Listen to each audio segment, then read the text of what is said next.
Hey, everybody. I am so inspired right now to share with you incredible authors and creatives out there and why they are doing what they are doing. So today, on a whim, I have Sarah Poet, this incredible being of light. She will tell you a little bit more about who she is and what she is in the world. And my question to her is all about why writing a book is so essential, significant, powerful in her life. So, Sarah, take it Hi. away. Hi. Why is writing a book so important in my life? So, I have lived a story.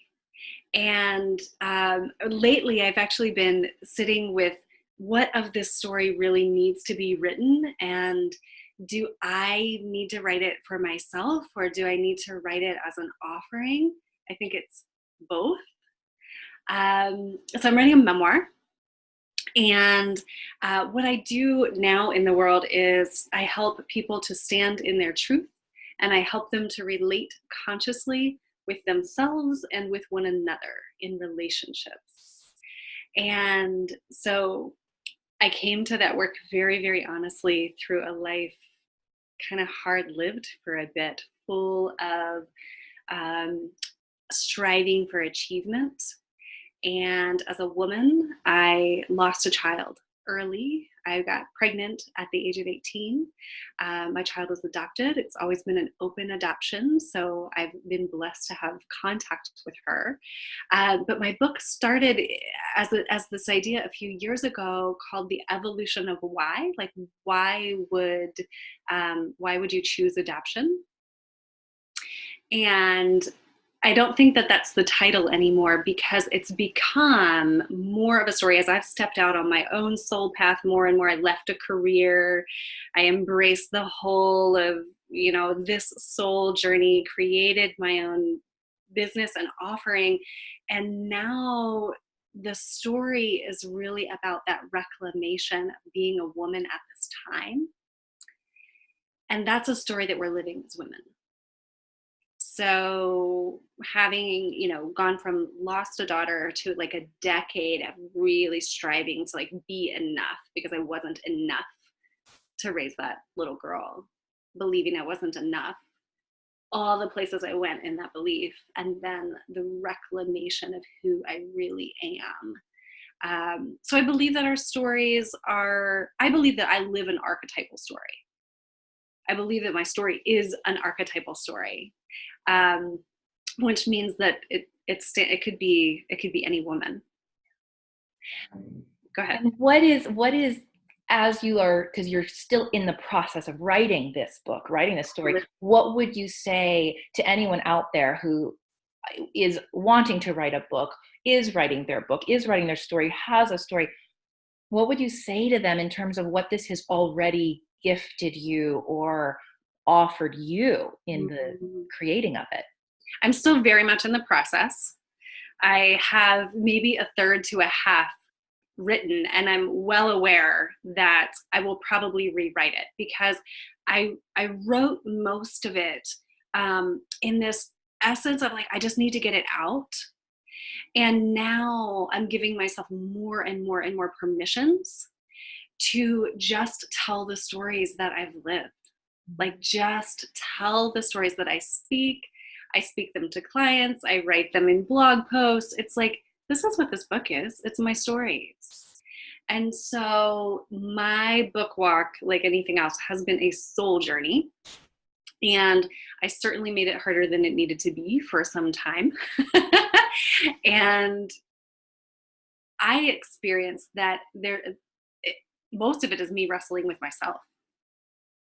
And you're a book coach, you probably experience a lot of people doing this with themselves as they write. But it's like, am I going to allow myself to tell these stories?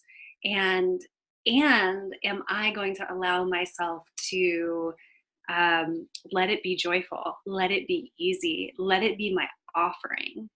And that's where I'm pivoting into, or like, that's where I find myself now with the writing, is that I'm remembering that it is my sacred offering to the world. and to myself, right? Like when I sit down and let myself do that, Yes. I am remembering. So I have a body of work that I call sacred remembering. And so as I write, I'm remembering, I'm reclaiming. And by doing that, I'm also moving my soul forward.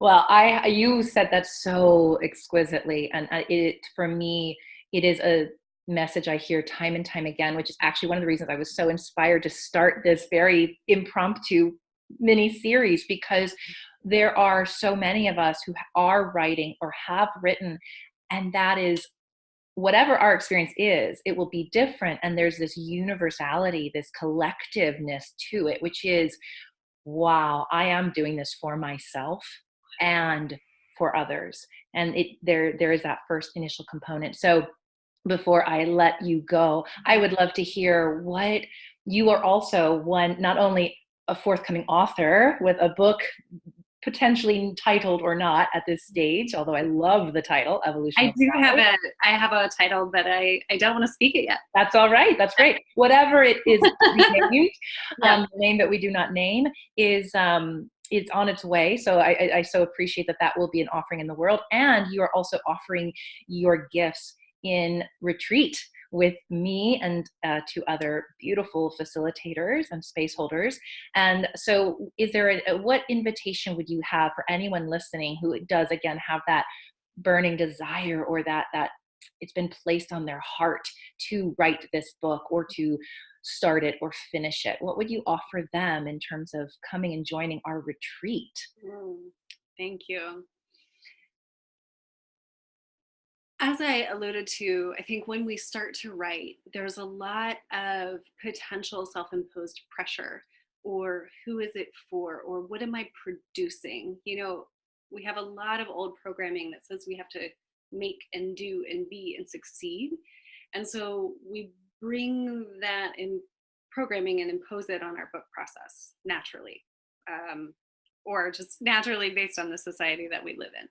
So, taking these days at this retreat, and I know that what we're creating is a sacred, safe, soulful container where all participants will be able to connect to that deeper why. And also, it's almost like peeling back the layers on that programming so that we can get into what I call that sacred remembering, that place of really um, and in that place we can touch ourselves, we can touch our soul, and then the writing comes from that place.